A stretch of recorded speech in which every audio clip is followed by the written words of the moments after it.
2014년 처음 문을 연 삼성전자 시안 반도체 공장.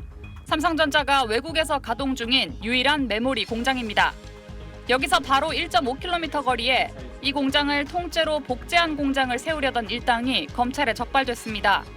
주범으로 기소된 A씨는 삼성전자에서만 18년 일한 상무 출신으로 중국에서 법인을 세웠습니다. 타이완 사업체와 8조 원 투자 약정을 체결하고 중국 청두시에서도 4,600억 원 투자를 받은 A씨는 기존 연봉의 2배 이상을 주며 삼성전자 직원 등 200여 명을 영입했습니다. 이들을 통해 2018년 8월부터 7개월 동안 삼성전자의 주요 영업비밀인 BED와 공정 배치도, 설계 도면을 입수했다는 게 검찰의 판단입니다. 반도체를 만드는 공간인 클린룸의 온도, 습도 등이 어때야 하는지, 반도체 회로 기판이 수백 회 오가는 공정 동선은 어떻게 짜는지, 이 모든 걸 담은 공장은 어떻게 설계돼야 하는지가 담긴 자료입니다. 타이완 업체가 투자를 취소하며 판박이 공장이 설립되진 않았지만 검찰은 삼성전자의 피해 규모를 설계도 작성비 등 최소 3천억 원대로 추산했습니다. 반도체 공장을 본따 아예 복제판 공장을 지으려고 시도한 사건입니다. 단편적인 반도체 기술 유출 사건들과는 차원을 달리할 정도로 매우 중대합니다. 중국에 머물던 A씨는 병원 진료를 이유로 지난 2월 귀국했다가 수사망을 좁히던 검찰에 입건됐는데 현재 일체의 혐의를 부인하고 있습니다. 검찰은 A씨와 A씨에게 기밀을 넘긴 전직 삼성전자 직원 등 모두 7명을 재판에 넘겼습니다. SBS 박하정입니다. 삼성전자 전 임원 A씨가 중국으로 빼돌렸다고 검찰이 보는 자료에는 삼성전자의 당시 최신 30나노 이하 낸드 플래시 기술이 들어있었습니다. 지난 2016년 이후 중국은 자국산 낸드 플래시 기업 YMTC를 설립하고 기술 확보에 전력을 기울여 왔습니다.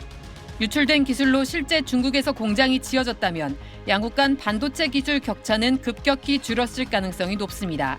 장비의 배치, 공정 기술도 하나의 핵심 기술이거든요. 기업의 경쟁력이 되는 거고 제조 기술의 노하우거든요. 공장이 건설되지 않았더라도 충분히 당시에 다른 그 공장 건설에는 간접적으로 활용됐을 수 있는 가능성은 있죠. 그간 핵심 산업의 기밀 유출이 끊이지 않았지만 이름만 대면 알만한 업계 최고 전문가가 연루됐다는 점에서 업계는 충격에 휩싸였습니다.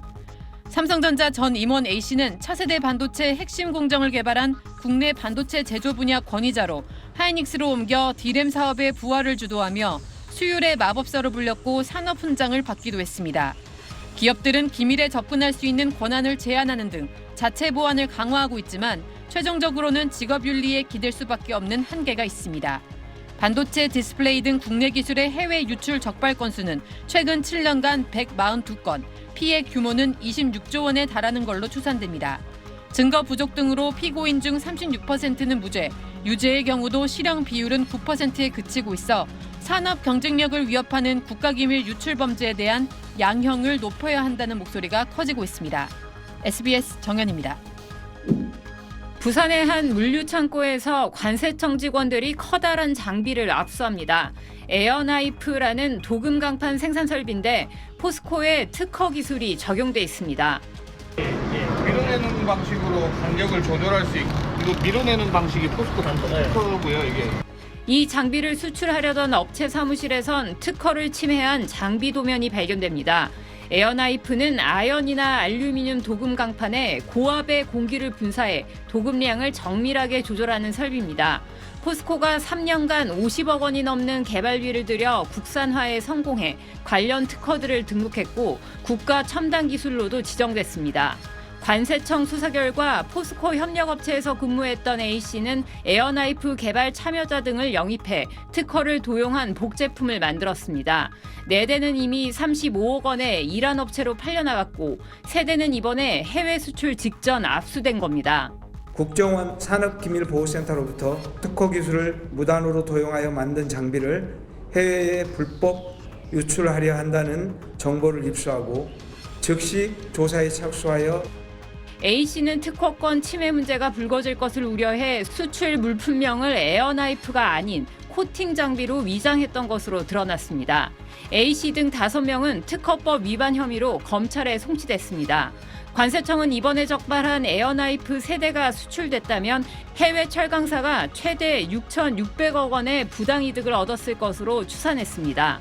지난 5년간 적발된 산업기술 해외 유출 사건은 모두 93건으로 추정 피해액은 무려 25조 원에 달합니다. SBS 유덕기입니다. 가상화폐 거래소 운영자인 이모 씨는 지난해 7월 북한 공작원으로 추정되는 A씨로부터 지령을 받았습니다. 6년 전 가상화폐 커뮤니티에서 알게 된 A씨가 이씨에게 한 현역 장교 정보를 주면서 포섭하라는 지시를 내린 겁니다. 대상이 된 현역 장교는 제안을 거절했지만 이씨는 A씨로부터 또 다른 현역 장교 B 대위와 접촉하라는 지시를 받았습니다.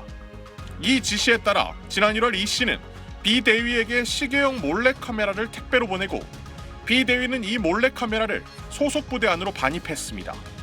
B 대위는 일반인들이 볼 수 없는 국방만 육군 홈페이지와 육군 보안 수칙 등을 촬영한 뒤 텔레그램을 통해 A씨에게 전송했습니다.